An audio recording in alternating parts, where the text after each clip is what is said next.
काँग्रेस पक्षाचे नेते सुशीलकुमार शिंदे बोलताना म्हणाले, मला आणि माझ्या मुलीला भारतीय जनता पार्टीने ऑफर दिली, परंतु मध्यंतरी काँग्रेस पक्षाचे नेते सुशीलकुमार शिंदे यांनी एक वक्तव्य केलं होतं. ते बोलताना असे म्हणाले होते की ज्यांना आरक्षणाचा लाभ मिळाला आहे त्यांनी आरक्षण आता सोडावे, असं त्यांनी वक्तव्य केलं होतं.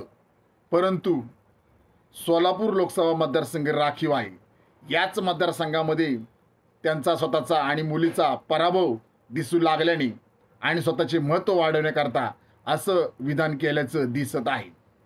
परंतु Republican party of India Kharat पक्ष हा राष्ट्रवादी काँग्रेस पक्षाचा मित्र पक्ष आहे आणि महायुतीचा घटक पक्ष आहे.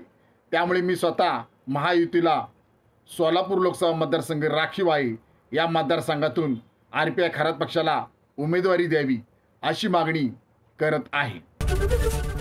ABP माझा, उघडा डोळे बघा नीट.